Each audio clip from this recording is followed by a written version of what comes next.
YouTube, what's going on? Hope everybody's doing well, man. Eyes and Ears Tactical back over here, another video.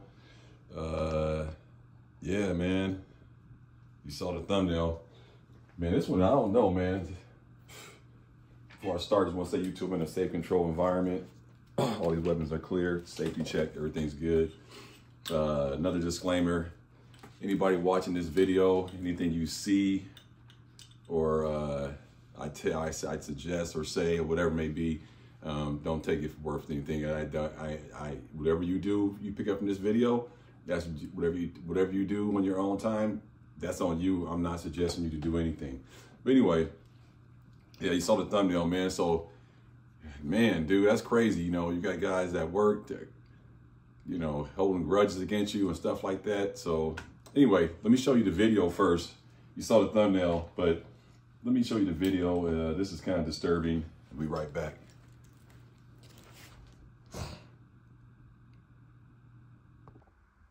Okay, here we go. And this is why you gotta be paying attention to your coworkers too. A lot of them cats be off. Check this out.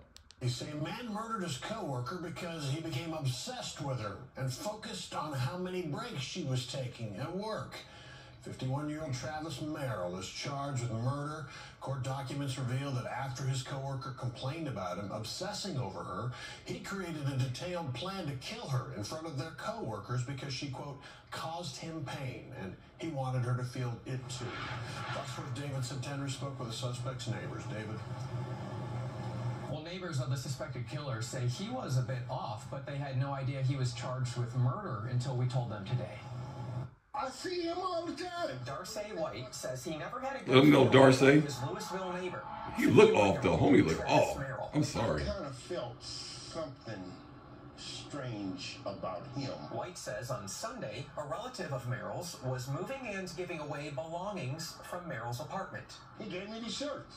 He said son had to go out of town. It was not until Fox 4 told White on Monday, however, the reason Merrill is no longer his neighbor is because Merrill is charged with murder. And so this is that man's shirts.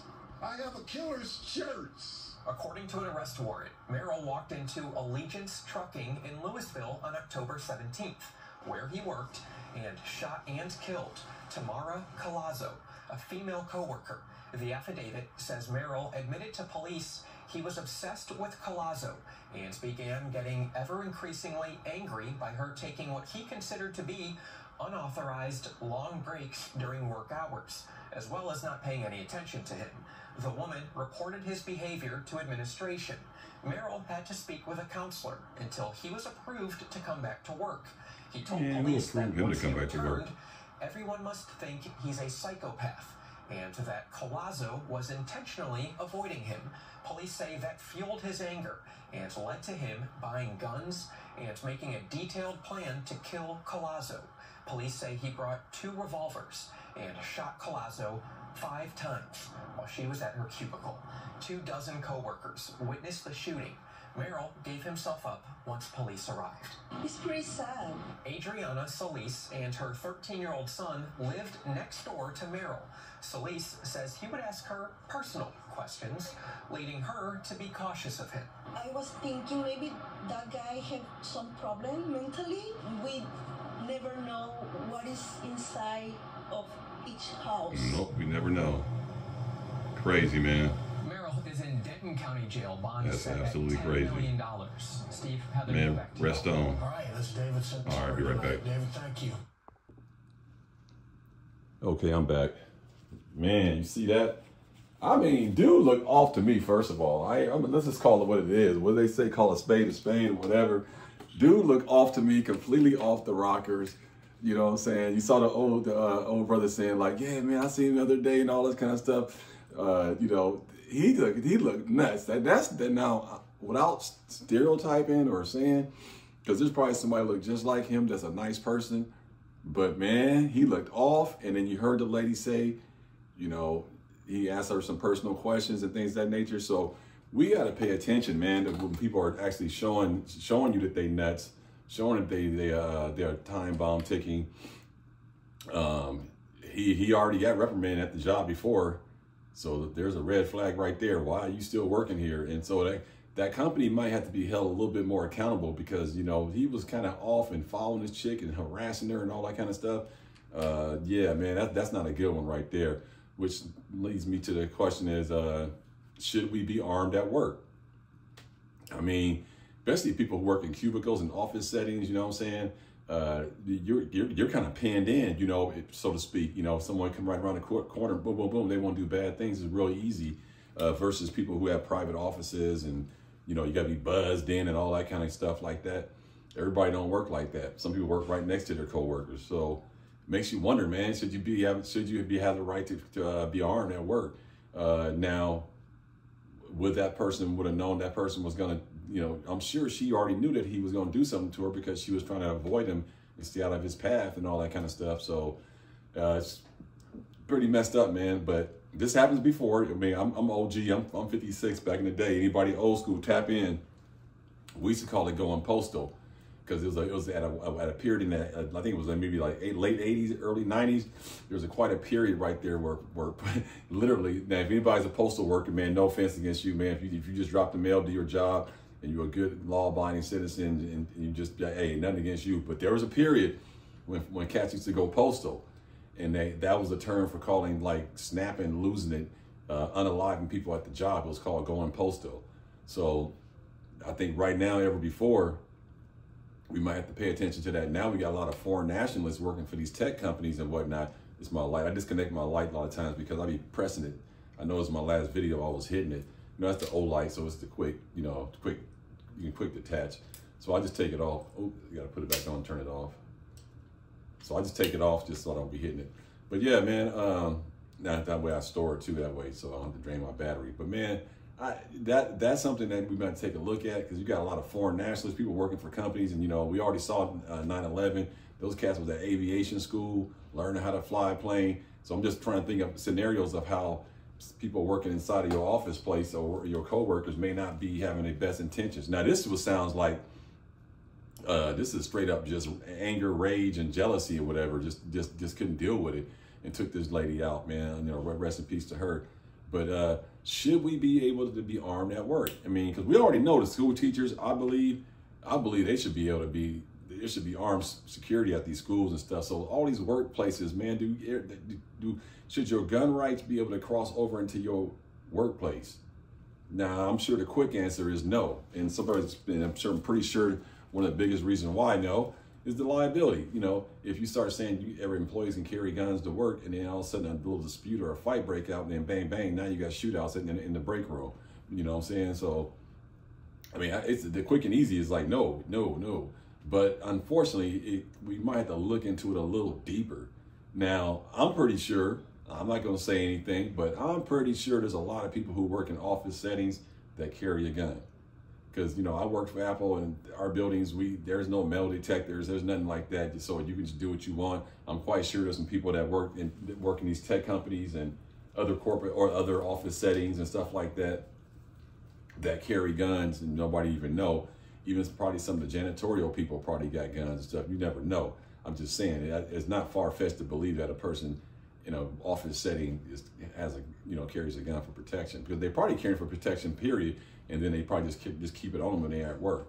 Especially in states that are, you know, free states like Louisiana and Texas and, you know, Georgia and Florida, places like that, where you ain't got to have no permit like that. So if ain't nobody gonna stop you. Now, there are some jobs that will say, if I catch you with a firearm, or we know you got a firearm, you automatically terminate it, stuff like that. So some people, they look at it as like, well, as long as I know my workplace is safe, I quote unquote say, I don't need a gun, and they probably just leave it in their car at work in a lockbox. And there's some companies that probably say, y'all can tap in the comment box that say, no firearms allowed on property, period.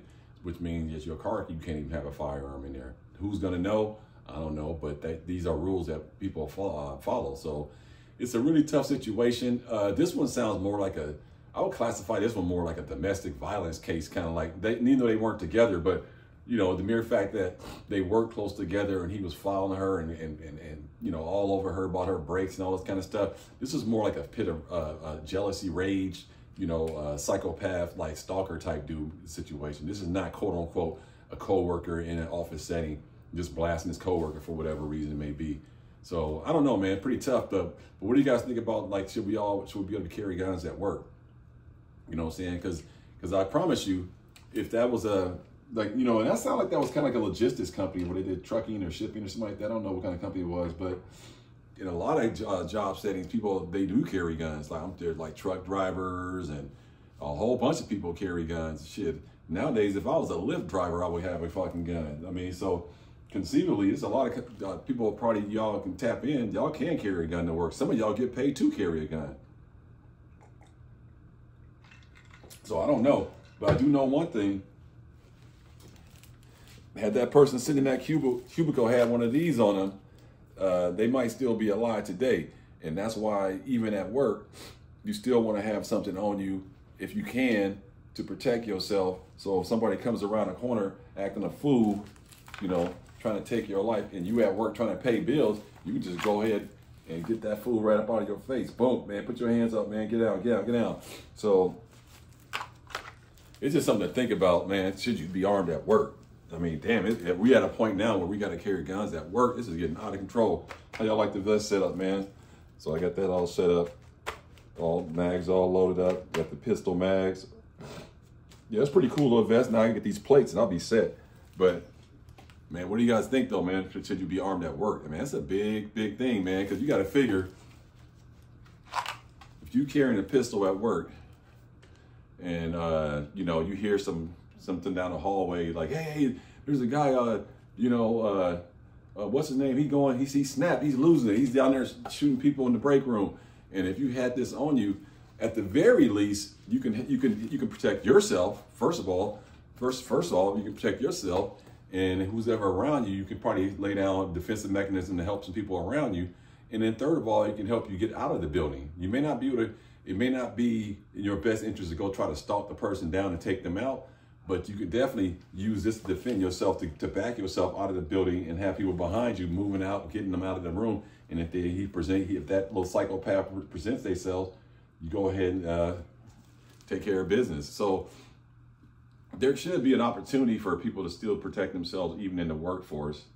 But I do get the whole liability part of just, you know, not wanting guns in the workforce. I get it. I get both sides of the story, but I get both sides of the theory. But at the end of the day, you're asking a person to go to work and not be able to protect themselves. And we already have too many testimonies and too many stories where, you know, coworkers lose their mind and decide to just take it out on everybody. You know what I'm saying? So it's something to think about. Maybe companies going to start like having armed security, maybe, or something like that could happen. That's going to cost a little bit of money. Where if you let the citizen protect themselves, maybe it could be different. I don't know, man, but I just know one thing. Even that lady said they were their neighbor. He was kind of crazy, and the dude said he gave me these shirts and all that stuff. So you never know when people are going to snap. But if you know the dude is kind of weird, and everybody seemed to say he was already weird, I think you should be more on a heightened alert. That's all I'm saying, more of a heightened alert. And he definitely shouldn't have been not allowed to go back to work. And I don't know about that. Dude already doing crazy stuff, stalking people. What happened to human resources, man? What happened to all that shit? Like, you know, y'all so quick to throw somebody off the job for, you know, trying to ask a girl out for a date, which is completely normal. But you let a cat just stalk a dude, stalk a female, and do all these crazy things to her, then allow them back to work. So it's some of these companies, man, they be backwards, man. They let people hang around that shouldn't be hanging around, and they kick somebody off the job that just made a seriously honest mistake. You know, so human resources failed on this one. That human resources department failed. All the managers failed. Whoever had green light to bring this dude back to work failed this lady. So that's what I got for y'all, man. Y'all stay armed, stay diligent, man. You know what I'm saying? Think about it, man. Armed at work, man. Do you need to be armed at work? Can you be armed at work? You know what I'm saying? Is it necessary? I don't know, man. The way things going, it seems like you need to be armed everywhere you go. Church, work, school, grocery store, wherever you got to go. It looks like you need to have one of these on you, man. For real, man. That's something to think about, man. Hey, like, comment, subscribe, man. Everybody stay safe, stay blessed. Let me know what y'all think about this little chest rig setup, this little plate carrier. Get something to protect yourself. Find out if you can carry at work. If so, go ahead and start carrying it. Peace.